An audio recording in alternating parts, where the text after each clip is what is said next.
مگر جن ملکوں نے ان وسائل کو یوں قدرتی فارم میں کھود کے ایکسپورٹ کرنے پہ پابندی لگا دی ہے، جو ان وسائل کو ان کی صنعتیں تیار کرتے ہیں، جیسے سونا ہے تو آپ نے سونے کی ریلیٹڈ صنعتیں بنا دیں، کاپر ہے تو آپ نے کاپر کی صنعتیں بنا دیں، تو وہ ان ملکوں میں یہ وسائل جو ہیں یہ بلیسنگ لے کے آتے ہیں.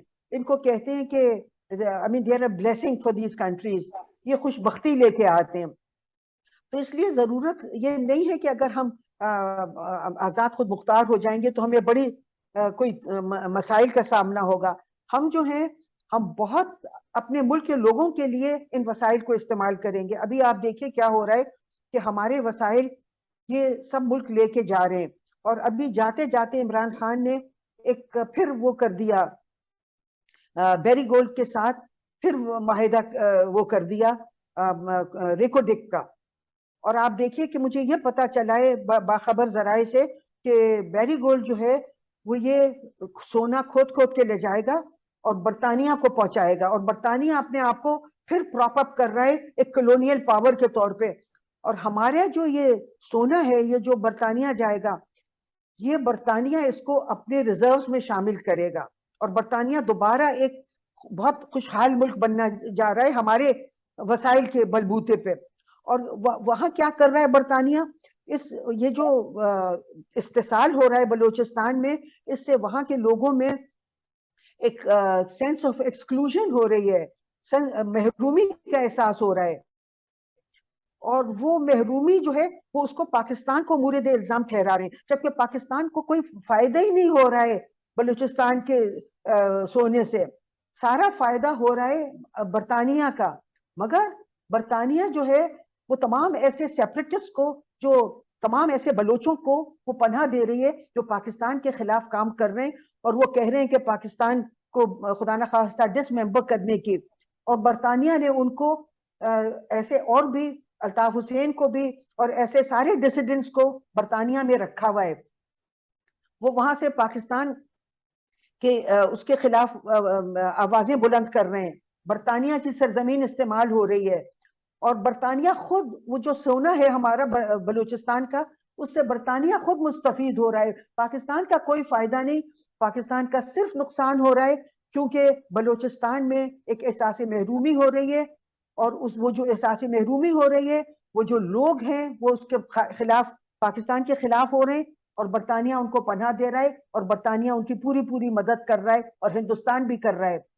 تو میں یہ کہہ رہی ہوں کہ نقصان ہمارا ہے، فائدہ برطانیہ کا ہے، اور ہم اس سے کوئی فائدہ نہیں اٹھا پا رہے ہیں. تو ہمیں اپنے ان قدرتی وسائل کو اس طرح استعمال کرنا ہے کہ اس سے بلوچستان کے لوگوں کا فائدہ ہو. ہم ایسی صنعتیں بنائیں، اس سے KPK کے لوگوں کا فائدہ ہو، اس سے آزاد کشمیر کے لوگوں کا فائدہ ہو. ہم ایسی صنعتیں بنائیں جو ان قدرتی وسائل پہ مبنی ہیں جو ہمارے ان علاقوں میں قدرتی وسائل پائے جاتے ہیں. اور اس سے ایک احساس محرومی بھی ختم ہوگی، اس سے خوشحالی آئے گی، کیونکہ جب آپ وہ صنعتیں بنائیں گی تو لوگوں کی آمدنیاں بڑھیں گی. جب آمدنیاں بڑھیں گی تو خوشحالی آئے گی. تو جو پاکستان کے خلاف جو نیریٹو ہے وہ بھی ختم ہوگا. بلوچستان میں جو سیپریٹزم ہے وہ ختم ہوگی. جو اور علاقوں میں پاکستان کے خلاف وہ ہو رہے ہیں وہ ختم ہوگا.